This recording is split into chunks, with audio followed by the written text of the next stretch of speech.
So this is a lyrical part.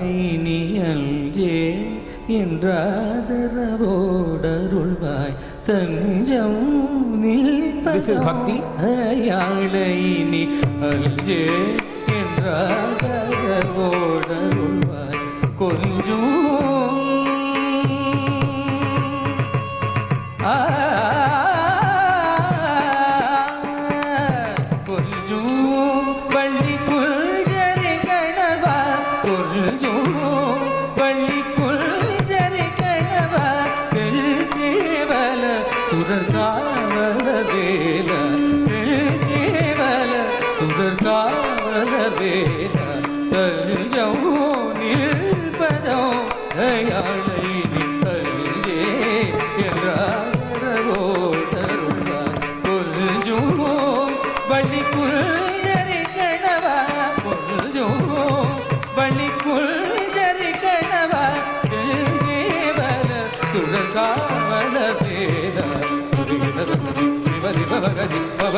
So, as you can see, this is the last piece usually, and one aspect I forgot to mention during the Varnam, there are certain segments in the Varnam where you will, after they do the Abhinaya or the Sanchari for a line, there will be a portion where usually they use that as a link where with the Sanchari, final Sanchari, there will be a rhythmic pattern that will be underplayed, which will be shown in their leg movements. They call it Tattamit. So for that, you will have the rhythmic pattern going in their feet movement, but they'll be in their hands and their face describing the meaning. That usually is used as the bridge to move to the next section. Okay, so that's what used. So this is the format that is accepted, performed as the Bharatanatyam's presentational format. So you can close that.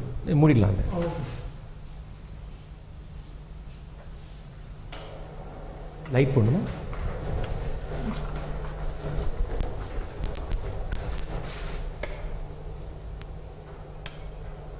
Yeah. So this has come to stay as the Margam. And like I said, we sourced this back completely to the quartet, most pieces. But modern composers, again, the whole idea of when you say modern composers tend to ape the pattern and structure meaning wise and musically and rhythmically as set by the quartet. So there is also a certain highbrow and lowbrow in this. Traditionalists will say we only do pieces which are by the quartet. We don't do modern pieces. There is also the whole linguistic issue that sometimes comes in vis-a-vis Tamil compared to Telugu or Sanskrit. Telugu Sanskrit seen as being by some being more, shall we say, classical, whereas Tamil not being as much. So these kind of little issues also come into this whole structure. But the structure remains the same. That's essential. So if you ask me, are there, other than after the Javali, is there any new format which has really come in terms of composition? Neither in Carnatic music nor in Bharatanatyam can I tell you this new compositional form. There isn't. No real compositional form. There may be some exceptions which I am not aware of, but in general, no. So this frame has been defined. Now what happens is, this is a frame that has been defined now. What is this frame doing to the experience of the dance? Which is what we talked about the body, we talked about the woman, we talked about those issues. So if you see this frame is is become largely a frame of great physicality. Great amount of physical presence, physical movement that is part of the framework. So in which it is possible to get by to a large extent if the emotive elements of your abilities are limited. It is not possible, for example, for you to get away with it if physical abilities are limited. If you get what I'm saying. If I'm physically through nritta good, if what they call it, if the lines are good, if the lines usually means the line of the hand, line of the body, line of how the lines are in terms of movements, if that's largely placed very well, even if my ability to inhabit representational character or describe a movement is not there, I can get by as a dancer. I can't get by if I am extremely emotive as a dancer, but my lines and my physicality is not good enough.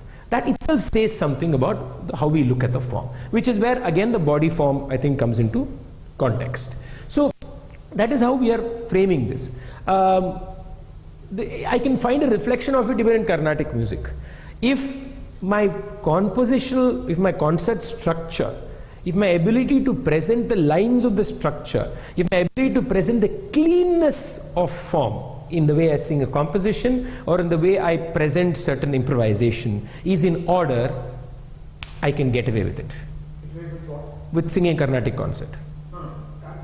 Even if something is wrong. Okay. Even if my depth of creativity within presenting an alapana or presenting the more improvisational part is not there, if I can present the cleanness of its presentational qualities, then I can still to some extent manage and find myself positional.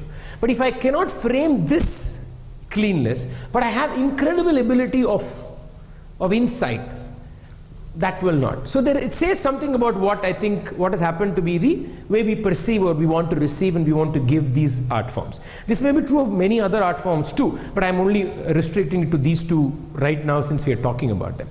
So this is one of the things. I talked about the man's body. I forgot to mention about that. So the male dancer is a struggle.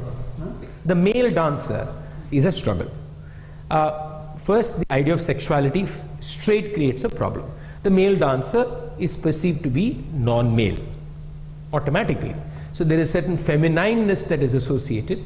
Of course, our problems with homosexuality is deeply embedded in that feeling. That if you see, most people will very casually think that most male dancers are homosexual.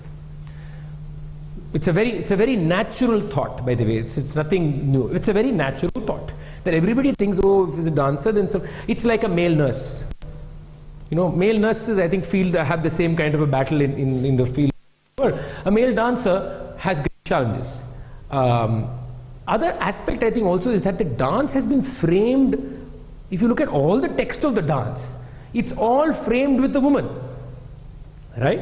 So all the material that is available is usually related to the woman pining for the Lord or the man not coming to see the woman. So it's all woman-centric in a very woman-centric but not about the woman, right? So in that comes the male dancer. How does the male dancer negotiate that space, right? It's a very, very complex space. The image of a male dancer being seen as being effeminate, feminine, but the male dancer then is doing feminine roles. Of course, I'm not saying there are no compositions that have the protagonist as being the man or man-centered, not, but largely it is not, right? So all these battles also become deeply embedded in the way we receive. People prefer seeing women dance. In Kathak, they have... Yes, in Kathak. They have been able to... Briju Maharaj Ji has been able to, largely.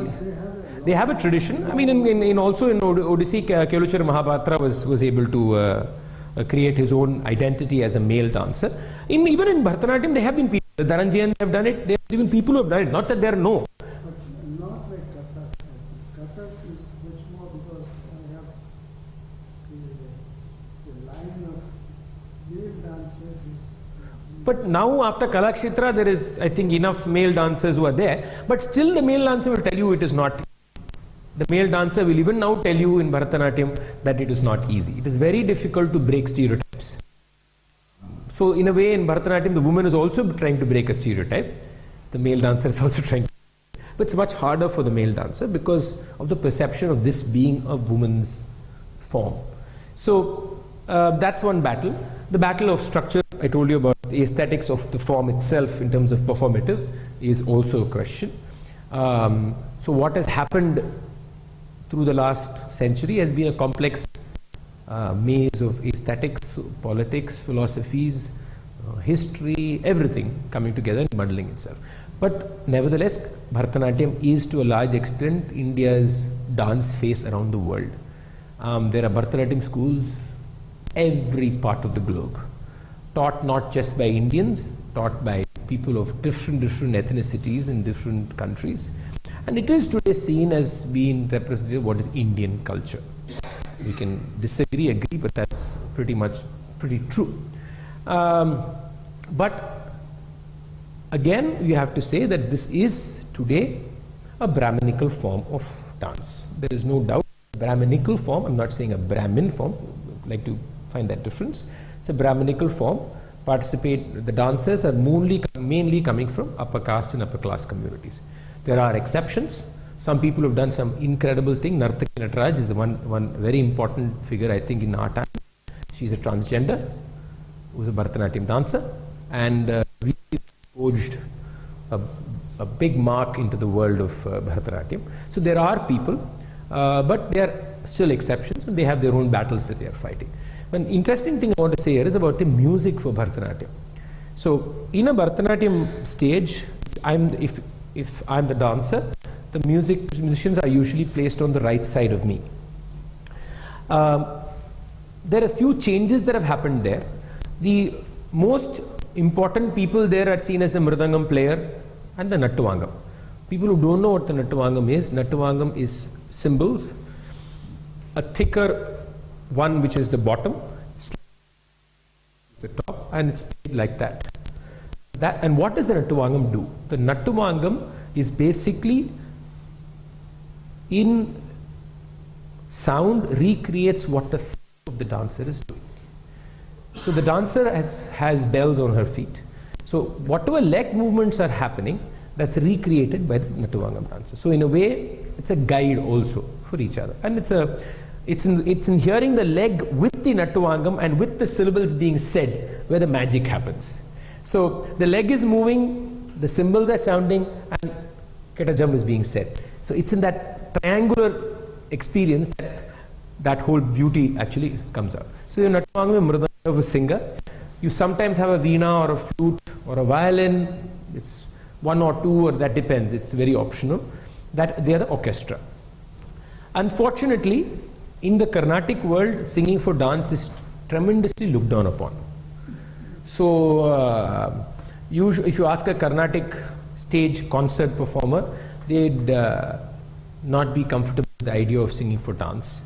They think it is a mechanical, boring happening because you repeat the same line so many times because they are telling different stories with the same line. And many times, unfortunately, musicians who didn't make it in the Carnatic mainstream performing stage are the performers who become singers and mridangam players and violinists in dance. So there is this whole uncomfortable arrangement that there is there.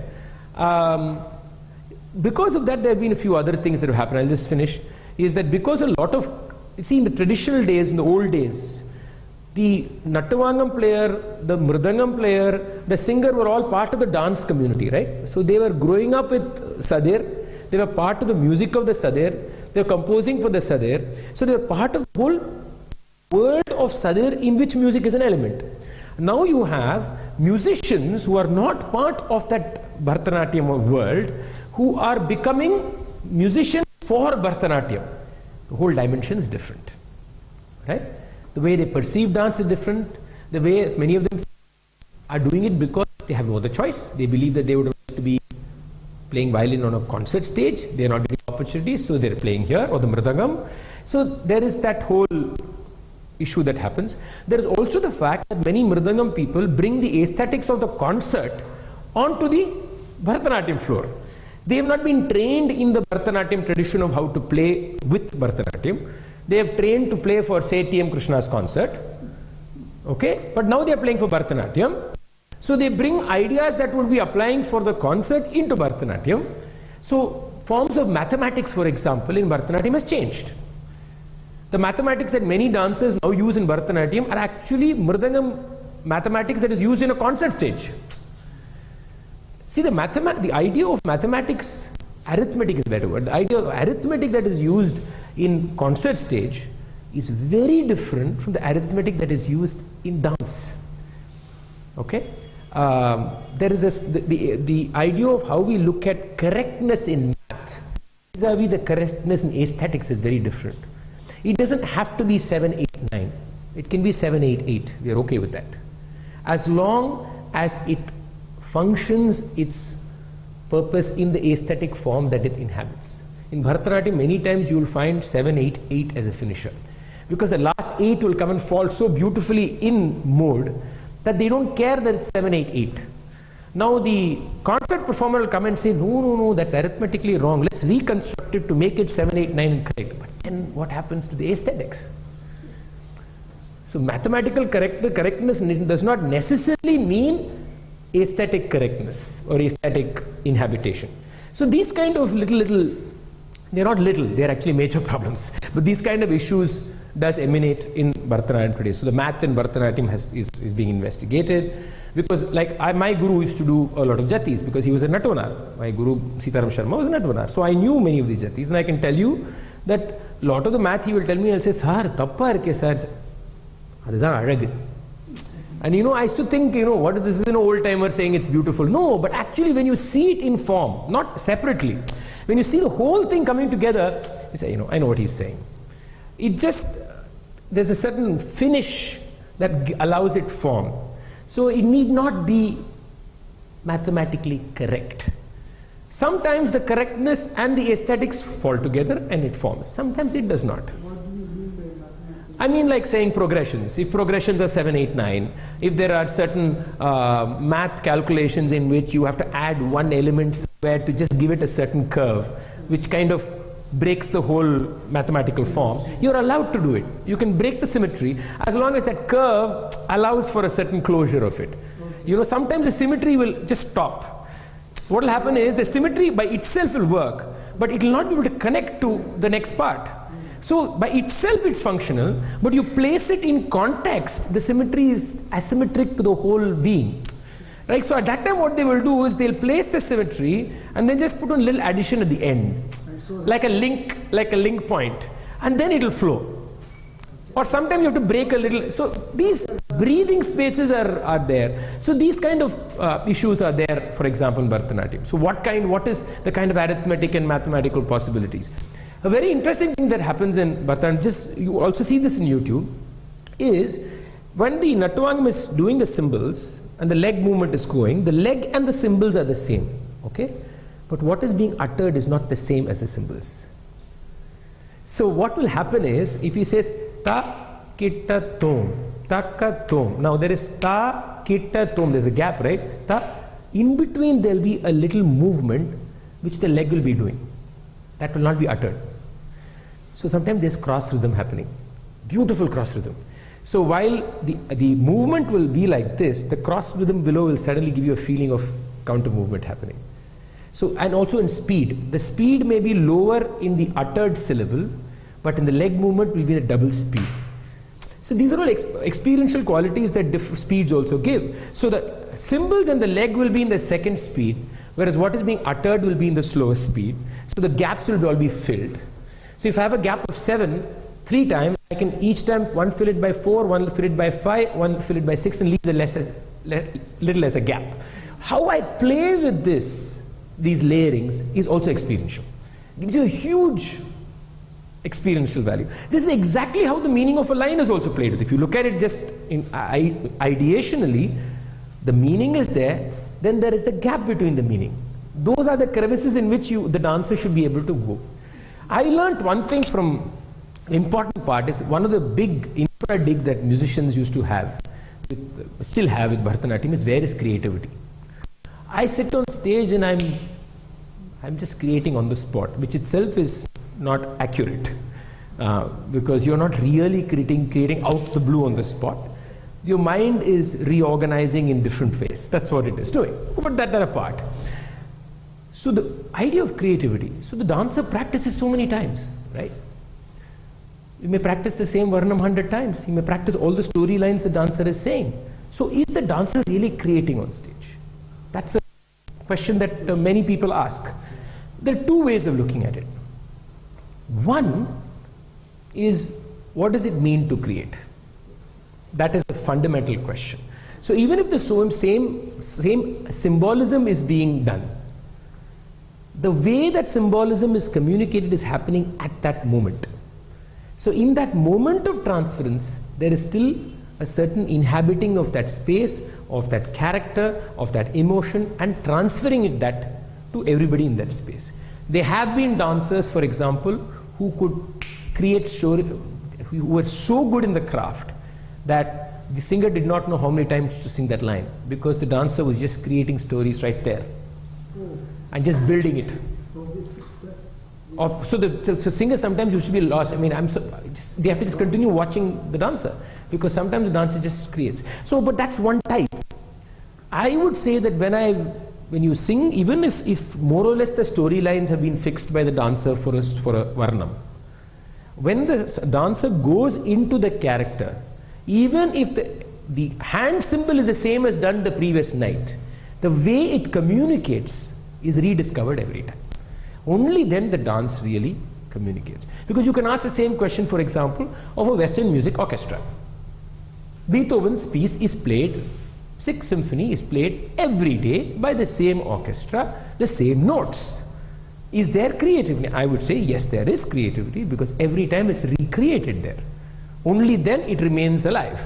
The same thing to a large extent should also be looked at in form of dance. Because consider that there are so many elements that are coming together for that piece to come in. It is not just me singing there and open my mouth, right?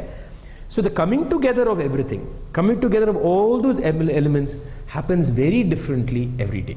And every time it comes together, there is a creative process that is part of that. So these are very interesting things that I also encountered when I.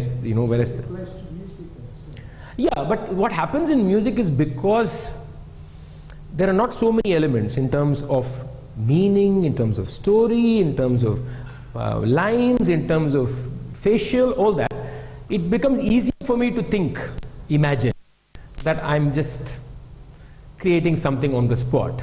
But I will put a wager on any person and said, shall we take 10 alapanas of the same musician and map it? And if you map it, I can definitely tell you that a lot of it will be the same. The organization may be different, but the elements will be there to a large extent same. But once the my argument is, the moment the organization is different, it is different. It is not the same. So that's a new experience. It's a new form. Same thing with dance. Once the organization changes, once the method of telling a story even subtly changes for that moment, it changes the experience of the story. Which is why you can sometimes watch the same piece by the same dancer so many times. Otherwise you will not watch it if it was just a repetitive act. It is not a repetitive act. But the danger is also that the format of Bharatanatyam, as we've given it, which is what I argued, gives us the opening of making it a repetitive act. Because we have reduced the amount of storytelling and characterization and the emotive element to it. Then the repetitive act becomes an easy thing to imitate. So these are debates, questions with no accurate answers. Thank you very much.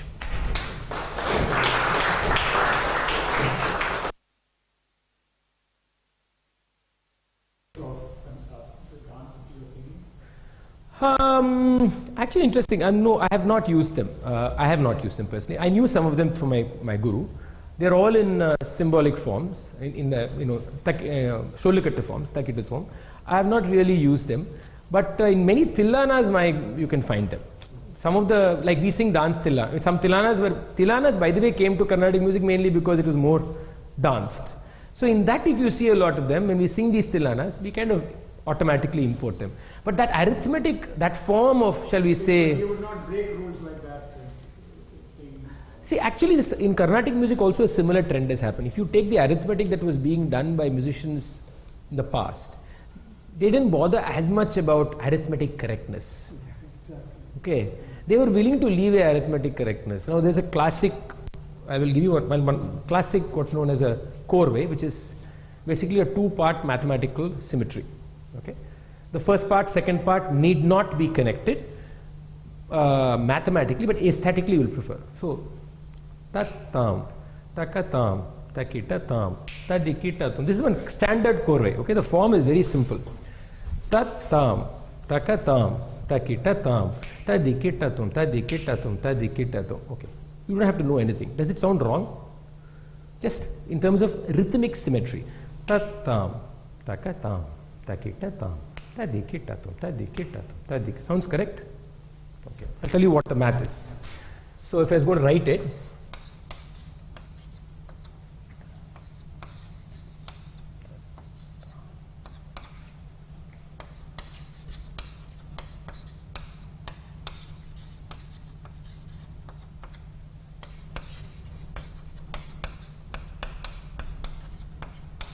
This is first section, okay? After this is 3 5s. So it's actually Tadikita Tom 3 times. Okay, this is 5. Okay? Tat is 2. 1 2. This is 3. Tam 1 plus 2 cap. Taka is 2. This is 3. This is 3. This is 3. Now this is wrong. If I was going to correct this, I'll have to make it tatam, tatang, takatang, takitatam is accurate. Or I have to say, but actually these two are the same. But what the illusion there is what is the beauty. The illusion is because I don't utter this gap the first time, but I utter it the second time, it sounds like this is a progression of this. Tatam, takatam, takitatam. Sounds as if tatam, takatam is a progression. Tatam, takatam, takitatam. Sonically you think tat, taka. Perfect. 1 2. No. This is 2 2. But this is accepted in the olden days. Every great Mridangam player has played this. Tatam, takatam, takitatam, tajikit. This is simple, 3 5s. In a core way, this is called the Purvanga, this is called the Uttaranga. First part, second part. Now there are some rules about 3 elements. In actually my YouTube lectures of CMI have details of how this is structured. It's there on YouTube, you can see it. But I'm just saying this is a classic example of where arithmetically I wouldn't agree with this at all. Arithmetically, for any kind of mathematical possibility in music, the progression should have some sense. Whether it is arithmetic or whether it is geometric, whatever it is, there must be some amount of valuation in this. But it sounds so beautiful when you hear it, simply because the gap has been uttered with a syllable, and it creates an illusion of as being a progression when it is not. But these kind of things have been accepted. Because of the saying, just the sheer elegance of how it forms. See, the oral symmetry sometimes may not be arithmetic symmetry. Sometimes arithmetic symmetry could be oral asymmetry. In the way it sounds musically, it will sound completely like